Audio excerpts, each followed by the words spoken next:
paz, meus irmãos. O nosso devocional de hoje ele se encontra no Evangelho segundo João, capítulo 6. Vamos ler do verso 38 a 40.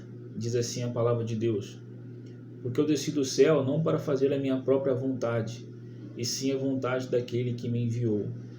E a vontade de quem me enviou é esta, que nenhum eu perca de todos que me deu.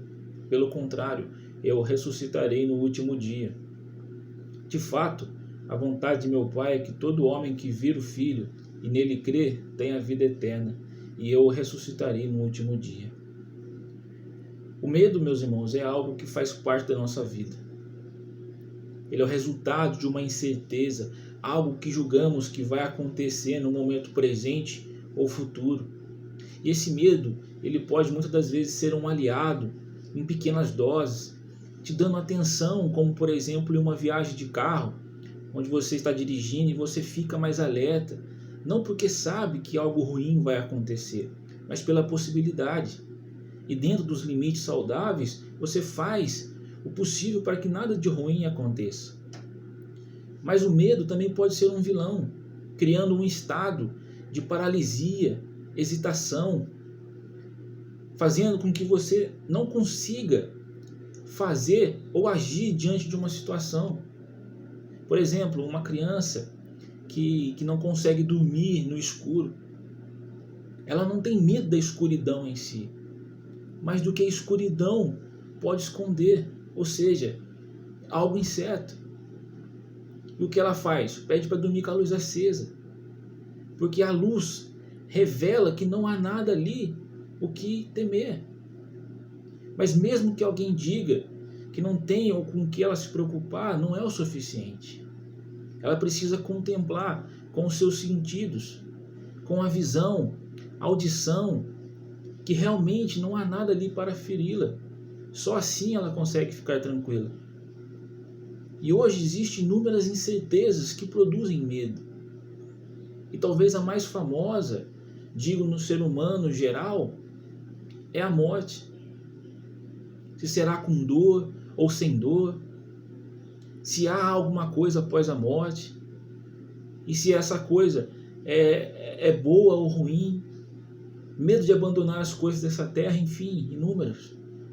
E o cristianismo responde algumas dessas perguntas, dizendo que aquele que é nova criatura, que creu no sacrifício de Cristo, terá a vida eterna de gozo e paz em Deus. Mas existe um medo que paira sobre as mentes de alguns cristãos, tirando a paz, criando hesitação exagerada, um medo de perder a salvação, a vida eterna. E peço que você vá ao texto comigo mais uma vez, e eu irei destacar algumas partes para que possamos compreender melhor. E primeiramente, é a repetição da palavra vontade. Você vai ver que essa palavra é destacada 4 vezes nesses 3 versículos. Segundo, a relação da palavra com o sujeito oriundo, ou seja, de quem a vontade provém. E ele, Jesus, inicia a partir do verso 38, dizendo: Não vim fazer a minha vontade, mas daquele que me enviou. Verso 39. E a vontade de quem me enviou é esta. 2 pontos. E ele responde de quem é a vontade no verso 40. De fato, a vontade de meu Pai. A vontade é de Deus Pai. E qual é a vontade de Deus Pai? Que nenhum eu perca de todos que me deu. Pelo contrário, eu ressuscitarei no último dia.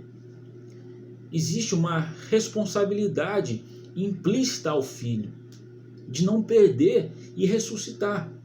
Mas quem? Quem o Pai lhe deu. Quem o Pai lhe deu? Todo homem que ver o Filho e crer nele. Veja, o homem que ver e crer está subordinado à responsabilidade do Filho de guardá-lo e ressuscitá-lo. E esse mesmo homem que ver e crer está subordinado ao fato do Pai ter o dado ao Filho. E tudo isso segundo a vontade do Pai. Então, a segurança, a garantia da salvação, da vida eterna. Vida eterna porque você ressuscitará da morte. E tudo isso não está em tuas mãos, ó homem falho e pecador, mas nas mãos perfuradas do nosso Deus Salvador, nossa justiça eterna, Jesus Cristo. E assim como um pai acende a luz em minha escuridão para tranquilizar o filho, que você peça isso a Deus, que ilumine o teu coração através das verdades da Escritura, lhe trazendo fé, confiança, a fim de afastar o medo e a incerteza do porvir. Não tema, confie em Deus, confie em tua palavra, para a honra e glória do seu nome. Amém? Vamos orar, meus irmãos. Senhor Deus, mais uma vez eu agradeço a Ti por esse dia. Meu Pai, talvez o medo seja um companheiro que carregamos ao longo de toda a nossa vida. Pai, mas eu peço a Ti que pela Tua misericórdia e graça, o Senhor alivie esse nosso fardo. Que mediante a Tua palavra o Senhor venha iluminar a nossa mente, o nosso coração, para que possamos descansar, não temer, não criar ansiedade mediante a nossa caminhada. Ó Deus, que a Tua palavra esteja gravada em nossos corações, que possamos confiar, guardá-la, ó Deus, e mediante as dificuldades e os temores, que ela seja, Senhor, o nosso refrigério, o nosso consolo, o nosso conforto, ó Deus. Nos ajude a olhar para a Tua palavra, para a Tua verdade e descansá-la. Ó Deus, eu peço a Ti, em nome de Jesus. Amém. Tenham um bom dia, meus irmãos.